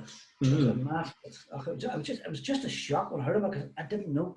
No, and I think everybody was the same, weren't they? It was just a real sense of like, how did that happen? Really, I haven't seen any of them since, you know. There's not a one went to ground, which is everybody takes it their own way, you know. Yeah, and with the whole pandemic thing, I suppose people are not I think out that's about the what it was. same. Nobody, you know, just what do you do? Yes. You know, sat in my car and that, I haven't heard a thing, so I don't know. There's no funeral to go to or whatever as such. You know, you can't go and pay your respects as normal, and you know. So. Yeah. We'll just go back into your career then as well. Was it '98 with Drew Wiley, the historic RAC rally? That's another story too. 98. Drew, I know Drew a long time. Always promised to a rally, but because I was doing downtown, we could never do one at that time. And he said we'd do the RAC. And yes, historic. It's okay. It's dead on. So he flew over, I flew over after him, went to Nottingham, got there on the Saturday, I think things started on the Sunday morning, signed on, did the whole lot. We're on car number 1. Oh, that's good. Car number 1, so went up, checked everything, got maps, sorted out, told the boys where they're going. Drew, it'll be all right, just relax, calm down. No, Drew, I want to see where they're starting from. They're starting from upstairs. See where the cars are all parked on top of this car park? That's where they're starting. That's where we'll be at 7 o'clock in the morning. Okay, so I went and seen the rally office. Nobody to be seen. Couldn't see. So I thought that's okay. 7 o'clock in the morning, we got up, had our breakfast. We'll be all right, yeah, 20 past 7, we went up. First off the ramp at 8:01. And only thing sitting in the car park was the imp. So down this 8-story car park, meow, meow, meow, out on the road. Road back out, way down the road about 20 miles, and we got seen all the crews. Every crew was parked up on the ramp. We just up the outside of them, straight on the ramp. Car number 1. The boy was talking about us. I had a name card. What we were due off it. Yes. 80049. Good morning. There you go. Yes. Thank you very much. Out there in the corner, stopped out, got the coats off, got the belts on. And I went, now, you know, Drew, see when I told you that last night, I wasn't just sure. I thought you'd check. I said I did, but there was nobody there. Them boys weren't on the drink, you see. He says, apparently in historic, that's what they did, you know. Yes. But it was great. We did all the stages and we won it, but we didn't know we'd won it afterwards. And I'm just thinking the 89, or sorry, the 98. It wasn't RM. No, that was really nice. It wasn't just a tour Tommy Macklin's wheel up then, no. Just want to make that clear. We heard about that afterwards, you know, and there was a lot of, you know, and the boy that done it, he was broken hearted because apparently what had happened, the engine had blew up, but was still going. Right. So he thought he'd get it out of the stage. Yes. And he had just covered the stage in oil. And it just blown up where Tommy went off, so the most of the oil was there. And because they wanted to keep the rally on time, when the last car of the historics went, there wasn't an awful amount of time to clear up, so they just threw down concrete dust and stuff. Yes. And that was cold, so that did no good, you know. So. Yeah. But it was a nice win. It was a nice win. Definitely, yeah, it was superb. Well, back next year, MGB. No, right. Number 1 again. Okay. Got off the ramp okay this time. Into the first stage, and it was sheet ice. Right. An MGB and sheet ice on forest tires. I think we got 4 corners, and then we went off in the straight.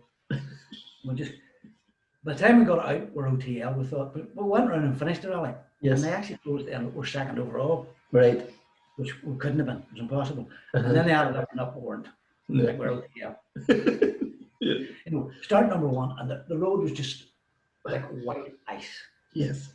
You know, this thing first, second, third, fourth gear, 20 mile an hour, spinning at 80 mile an hour, going nowhere, and just straight off the road. So I got out of the car to go back and stop the cars, and I think I went down on my backside for about 20 yards before I got up again.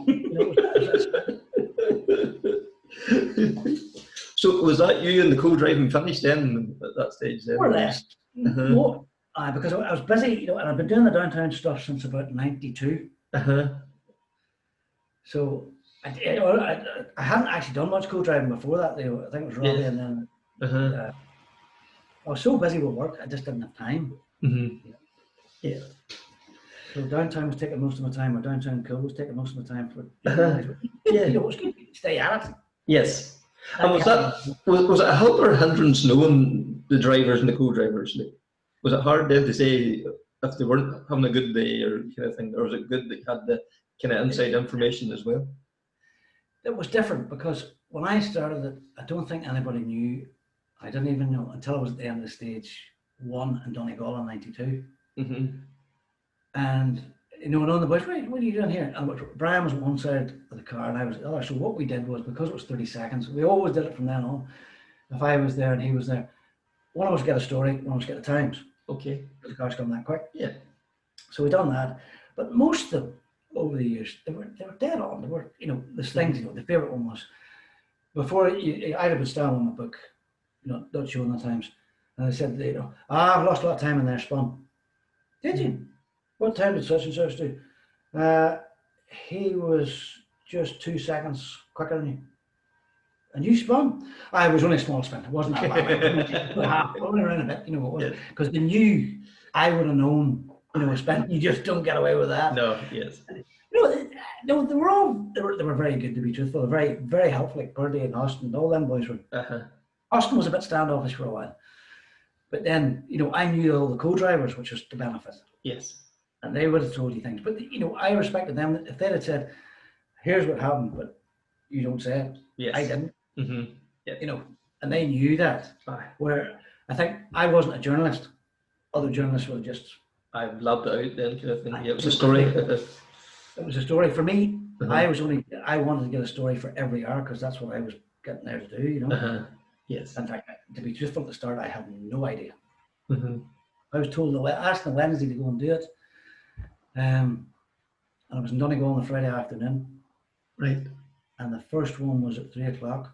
And Ken Johnson, he was the head of news and sport then. I'd met him on a Wednesday for the first time. And he said, we need to do a voicer for 3 o'clock. And I said, what's a voicer? That's how much I knew. That was a voice talking. So he taught me through it. He says, phone on about 20 past 2. You'll be fine. So I got the times and everything. I was sitting in the car and it was a warm day and the sweat was coming down both sides. You could hardly hold the phone. It was one of them phones about the size of the car, one of them ones. Yes. You had to keep it plugged in. You couldn't turn the car off in case the car, yes. charged. And eventually got through, and I think I got the first voicer finished at 3 minutes to 3. 20 times doing it. Yes. I was desperate. And fair play to Ken.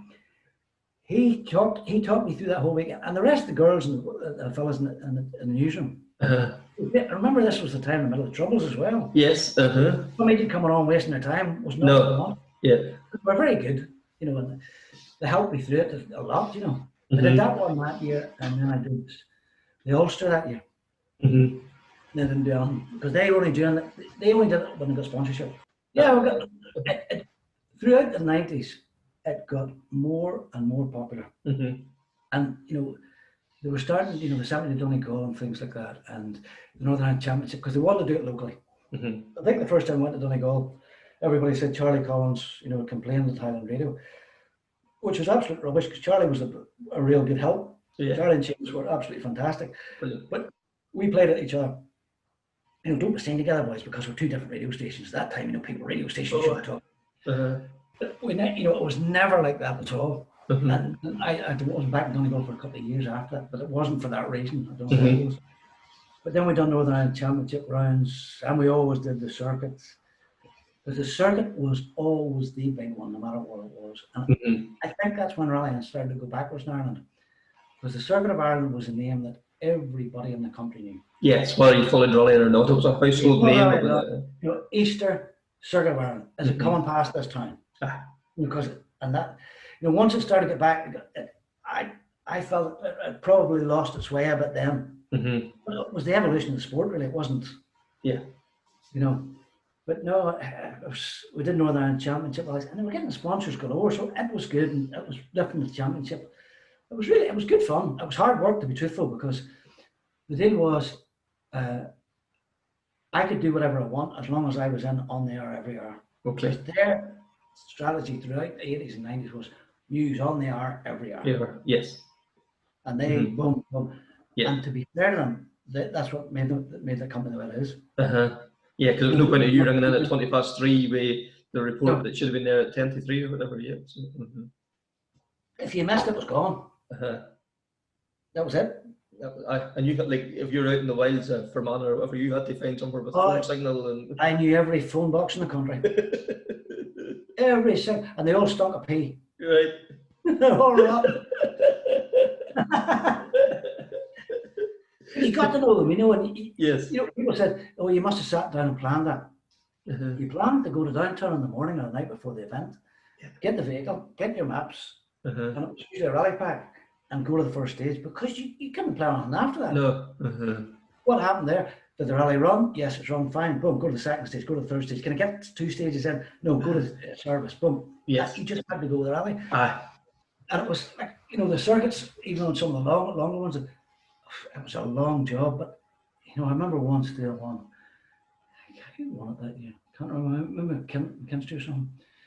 And it was run through the Sunday night, and I phoned in at 1 o'clock, and Ken Johnson was there. What he was doing there at that time in the morning. We've got Ian Beasant live here, and we'll talk in 7 minutes. Right. 1 o'clock in the morning. And I had never done live radio, really. Yes, that was okay doing the wee voicers. That was the voicers you done, and they could fix it up. But I remember doing that. The first one before I done that, I'd done the Ulster Rally with Ronan Kelly, and Ronan phoned me, "Do a wee bit for me." Okay, I'll do it for you. And he played this record, and I thought, no, I'm thinking it, and he's coming in next all the way from the Ulster, and he's playing this up right in the car, and I could see these sods of grass getting thrown. So McKinstry's boys had seen it, and they were listening. And they started sodding the car. I was sitting outside service. I think I got the whole way through it. I had to apologise for that. Ronan says, "It sounded great, you did." But he was another one. I went and see him afterwards one time before. Asked him, was he doing it? They never told me in downtown whether they were doing it right, wrong, or indifferent. Yes. And I was saying, people saying it's great, but people would say that. They wouldn't, They're not going to say to your face. And he sort of sorted me out, and he was a great help, putting it right. But then you just used that blueprint from there on, and that's just the way it went until about 2012. So it dried up a bit. Right. Twitter came on the scene. Rally results came on the scene a lot better, and sponsors didn't want to know. It really changed about 2005 and 2006 because the company was bought over. Right. It was bought by EMAP, who then went bust, and Bar bought it. Bar, massive media group.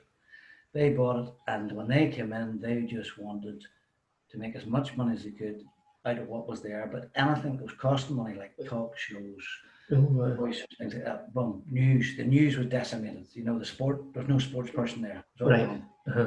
Remember, I did 2009 Rally Ireland, and one of the girls at a Red Bull would phone me up and says, "Ian, you want to speak to Sebastian Loeb? If you could put him on your show." And I said, "Well, I'm not doing the show now, it's been canned, but I'll see what I can do for you." And I went and seen the MD, and I don't think he was a rally man. I don't think he was a sportsman. He said to me, "Sebastian Loeb," I says, "He's won the World Championship 7 or 8 times at that time.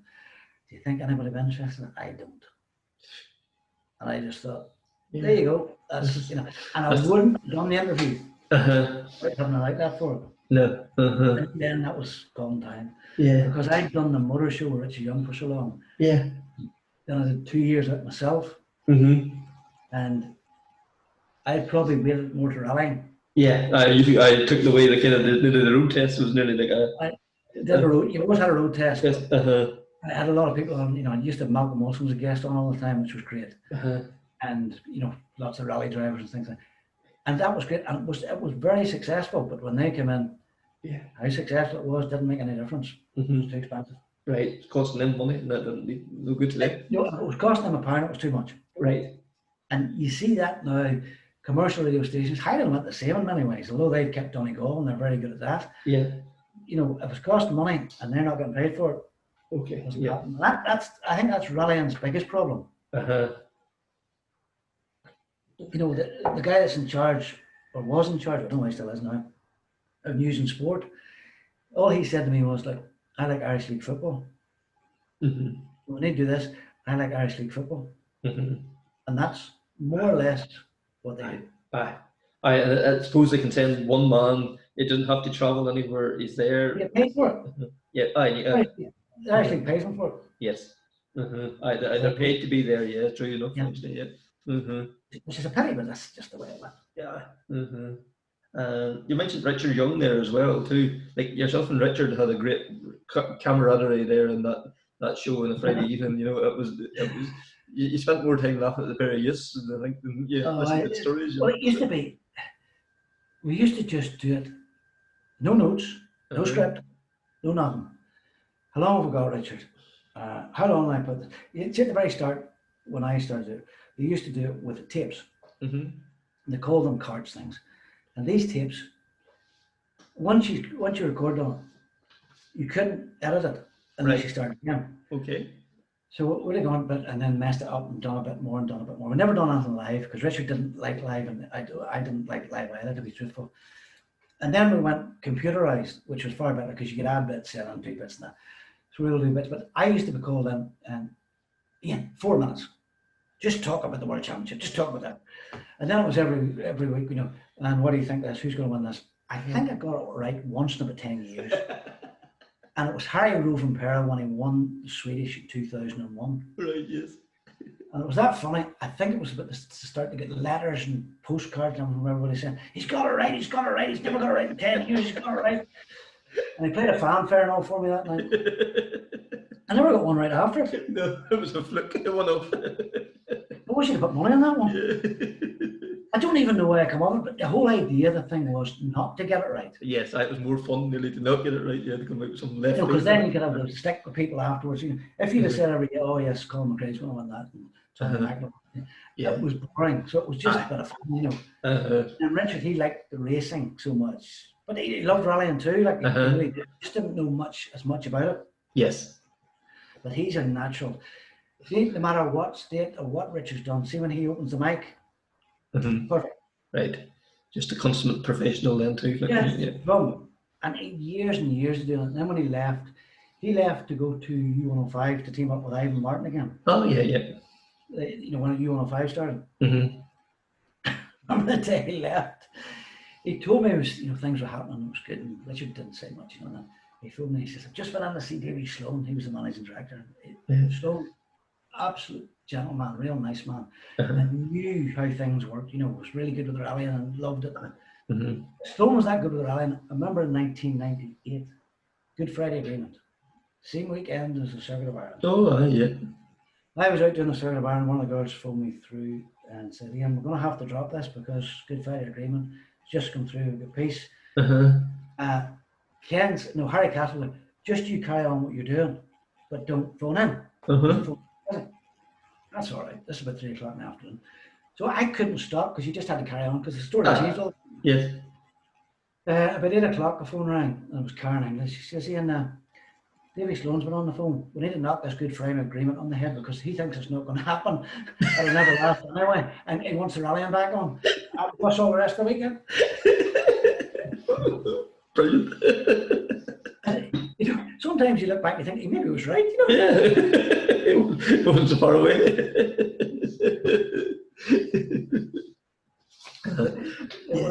Richard was great. Richard was great. He was good to bounce off. You know, we both got on very well. It was good.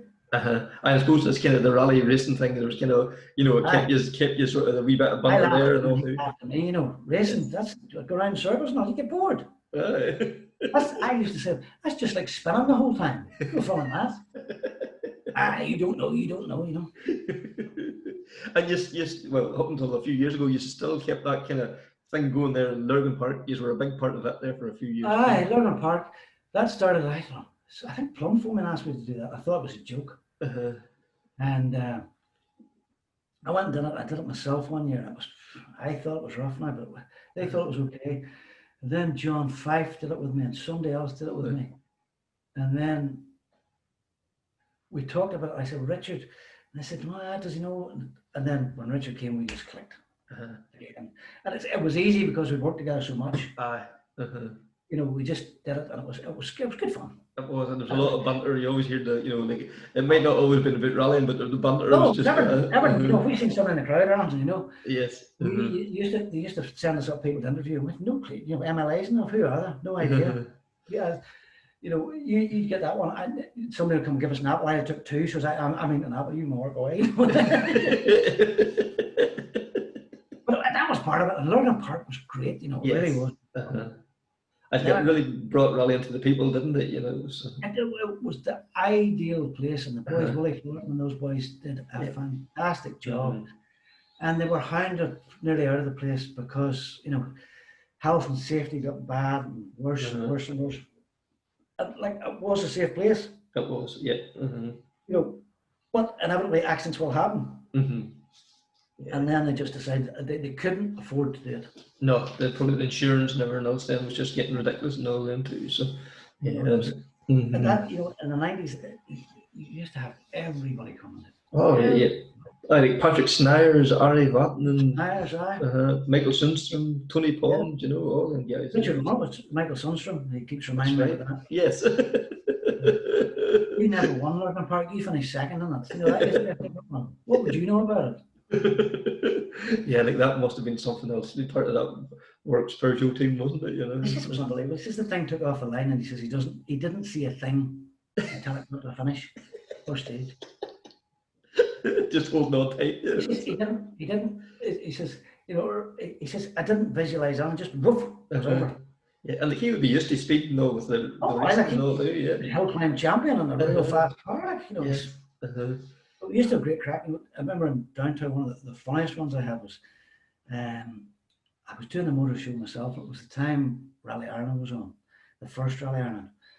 And I got a phone call one day, and this very well-spoken gentleman said to me, "Oh, we love your show. The Secretary of State, Mr. Peter Hine, would love to come on your show." And I thought, this is good, boys. Not good enough. I'm too smart here. We talked all night. All right. I tell him to come down, and by the way, will he ever F off? I said. I put down the phone, I thought nothing more of it. I'm walking about a big office I had in Belfast at the time, phone me home. And the mobile phone rang. Downtown, what do they want? Harry Castles, did you just tell Peter Hain to fuck off? No. Was that Peter? Yes. Oh dear. So eventually, we got the first meeting with him, and I met him. He was doing, remember, he was doing double O with Billy Coleman. That's right, yeah, in the Subaru, yeah.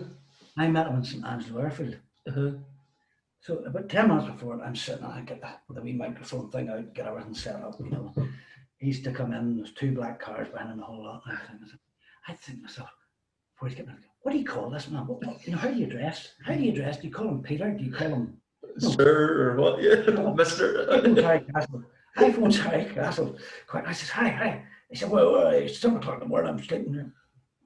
Right, what do you call Peter Hain? What's Harry say?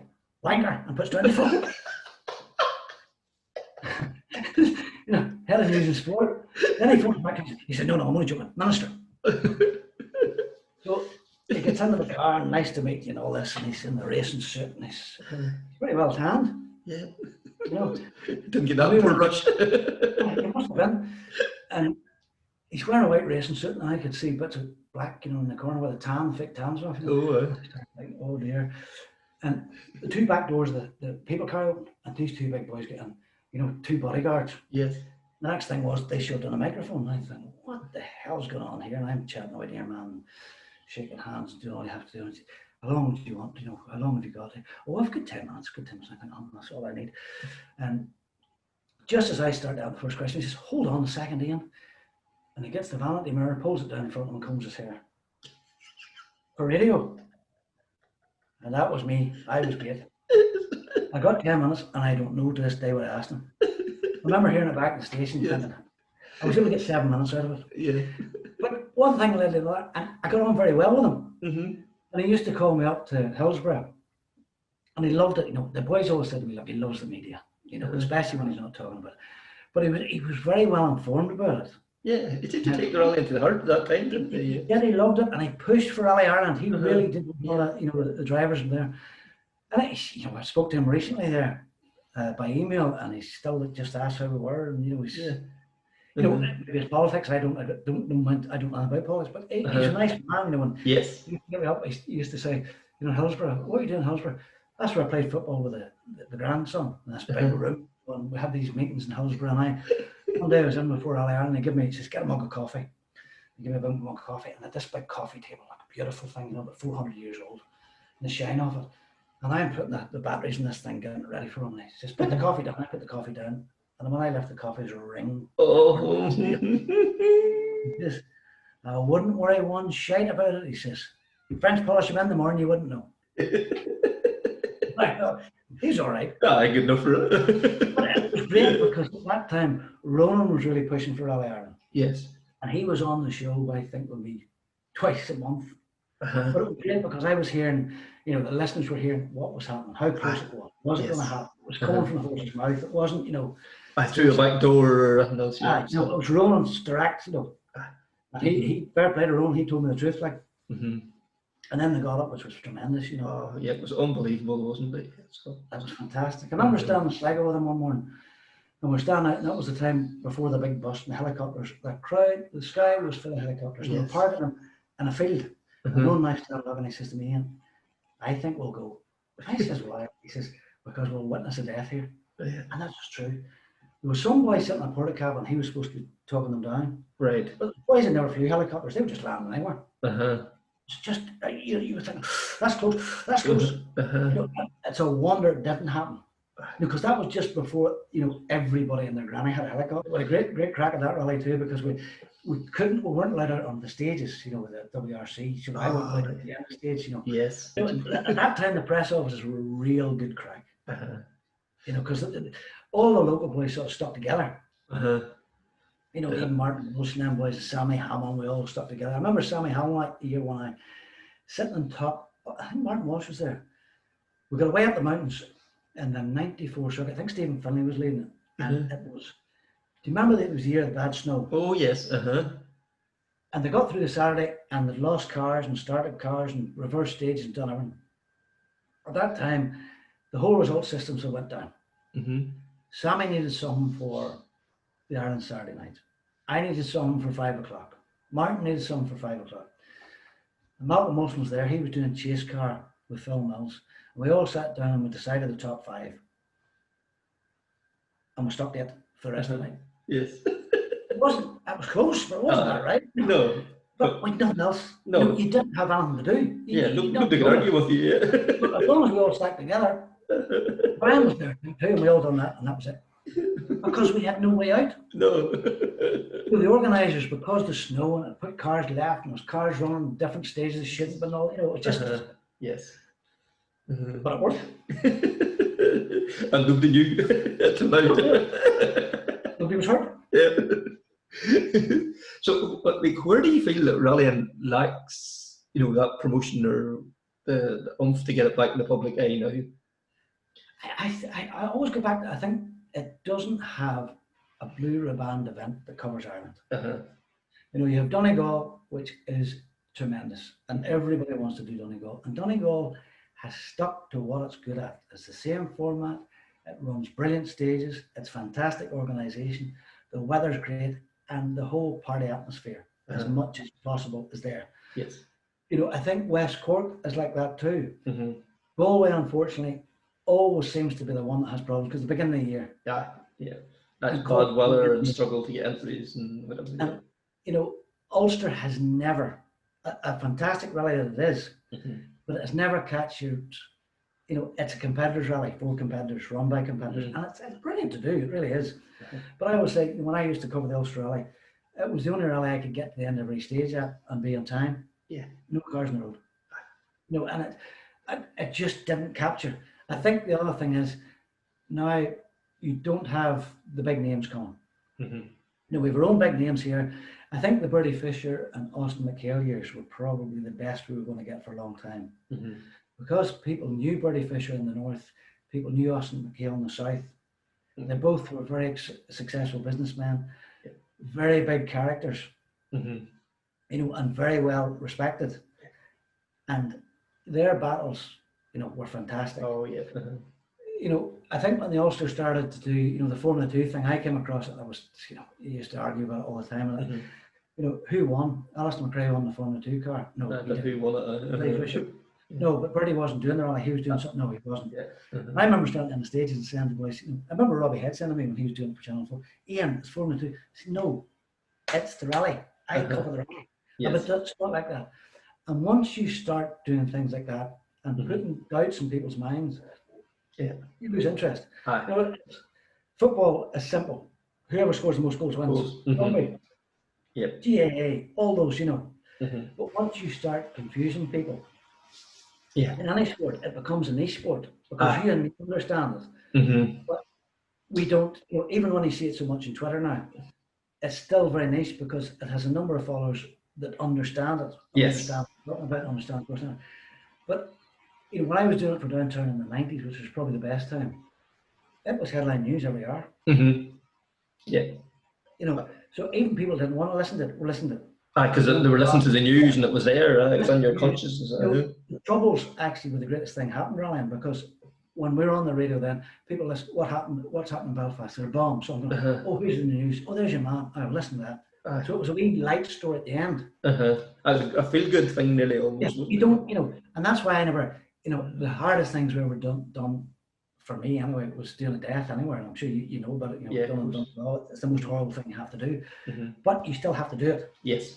And we didn't shy away from that. You know, I've done it in Northwest 200 too. You don't, but it's the horrible thing you have to do. But people love that. It's amazing. People catch on to that. But that's when the public comes back into it because it's an incident. Yes. It attracts the casual observer, doesn't it? Yeah. Oh, did you hear about such and such? And then it starts conversation. But it's just, I don't know. I think, you know, when I see young drivers now, they're very good, but it's all money. You know, you don't get in an R5 now unless you have a budget. Yeah. You know, it's not, you can go and do a wee rally, yes, and there's still some of that about, but not, they're still everybody's spending a lot of money. Yeah. And it's always been an expensive sport. Of course it has, yeah, but I don't think people would do probably what we all did in those days and put everything we had into it just to go and do it, not expecting a return. Yeah.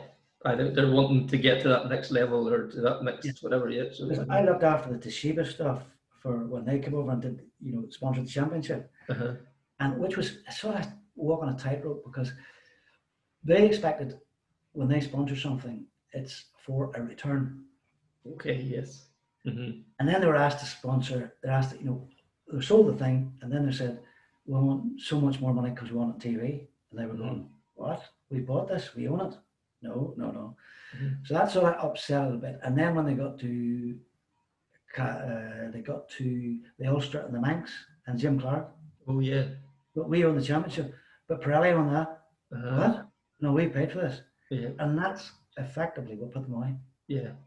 But when you think about it, it's too confusing. Yeah. Again, it's that whole separation of that. But what's the British Championship and what's, you know, they bought the championship is what they thought. And then all of a sudden they couldn't cover 20 cars or whatever. Yeah. So you're only allowed to do this. What? But we paid for this. Yeah. You know.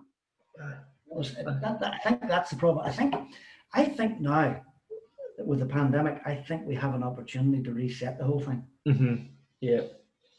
You know, I think the Tarmac Championship has done very well over the years, and it certainly has, since the new people got involved, got a lot better. Yeah. And the rallies do stand out better, and they don't have the Manx, which is a fantastic rally. Don't get me wrong. Yeah, totally agree. Yeah. But you know, when you have two championships vying for the same stuff, the Ulster still, but the Ulster will always be that. It's not going to change. But the rest of the rounds, you know, West Cork, Killarney, you know, Donegal is the jewel in the crown for everybody, and it always will be. Yeah, hopefully. But I think if they can build on that. And, you know, I think what they did with that rally in Malcolm Wilson rally, they done, you know, returned to rally in Greystoke last week. you know, the non-touch stuff now. That, you know, if we can adopt that over here, it'll work. Well, there's opened up a whole lot of avenues here now at the moment, hasn't it? You know, that paperless scrutineering and all that too. It's going to be. You know, and people say, "Oh, they'll cheat at scrutineering." Of course they'll cheat, but they get caught. Yeah. Everybody cheats at scrutineering. We all know there's something wrong with a car, or something we haven't done right. You know, there's something. But the scrutineers will work with them, and you know, the scrutineers eventually do get around everybody. Yeah. It's just the way it is. And, you know, to be truthful, it's a lot better than it was 25 years ago when the cars were, you know, quite bad. Yeah. You know, they're all state cars now. I think maybe over here, if we stick to what we're good at, and we, you know, we like modified cars, we like escorts, and stick to that, and you know, let them run with everything. I think that's the best thing we can do, because we're never going to see it. I don't think we'll ever see it. 70, 80 cars fully homologated in rallies. No, that's not happening, isn't it? Yeah. So yeah, fantastic to talk. You know, 15, 20 cars. These are 5 cars. I didn't really think it was great at the start, but they're phenomenal now. You know, without doubt. You know, so you know, they come on, and you know, people that are driving them will come on. You know, and we have a lot of talent. Yeah. You know, but that talent, you know, I think the Billy Coleman thing is what John Coyne and that's doing is absolutely fantastic. Yes. But those guys still need to take a budget. Yes, they need. You know, and it's not. It's not 200 quid. No, it's not even 200,000. It's, you know, it's going into the millions now, isn't it, to get to that? It's just crazy. Yeah. You know, you would hope when you see what Craig Breen has done, you'd hope maybe somebody else could do that. But the worry is then there, if you look at it now and what's going to come forward in the World Championship, you've got Hyundai Works Team, you've got Toyota Works Team. That's your lot. That's it. Yeah. You've M Sport, who build fantastic cars and do a fantastic job on a tiny budget. Yeah, a fraction. They can sell cars. It's not going to happen for them. No. You know, but what, you know, if we had, you know, 2001, all those, you know, how many did you have? 8 or 9 manufacturers. Yeah. You know, we didn't realize how good it was, did we, at the time? No, you know, we used to think there's a say they're not very good. You know, Works Team. You know. Yeah. You know, I think all filters from the top, and I think this next coming year, you know, people are talking about it now. 2021 is going to be great. We're 4 months away for it. Yeah. I can't see a switch changing overnight. Can we see Monte Carlo run? If it happened next month, it's not happening. No. You know, but then, you know, it could happen because we could have, you know, a vaccine can appear. Yeah. I think a vaccine appearing, although we'll not all get vaccinated quickly, it'll make everybody more confident. If you did get it, you can get a vaccine. Yes. Or a cure, or whatever is in you front can of do something. You know, now, if we do get it, well, you can get into hospital now. Before, you maybe had to sit outside for a while. Yeah. You know, so, but it's just, I think it's times that we've never seen the like of it before. No, and hopefully never again either, do you? No, same for everybody, isn't it? You know, but the thing is, I think it's hard to understand because it's nobody's fault. No, we can't point the finger. This is one thrown to us by Mother Nature, and you can never beat Mother Nature. No, it always gets one step ahead, isn't it, the whole time? So I think that's a nicer place just to wrap it up there, isn't it, Ian? Really appreciate you taking the time to join us. I really enjoyed tonight's chat. Thank you very much. It's been a pleasure. Thanks for the chat, Captain. The best of luck with it. Okay, thank you very much. Thank you. That was Ian Beasant and myself, Kevin Glendenning, talking rally. I hope you enjoyed it as much as I did recording it. If you did enjoy it, could you please like, share and comment? And if you're listening to Apple Podcast, could you please rate the podcast? It would be greatly appreciated. Until the next time, take care and bye-bye.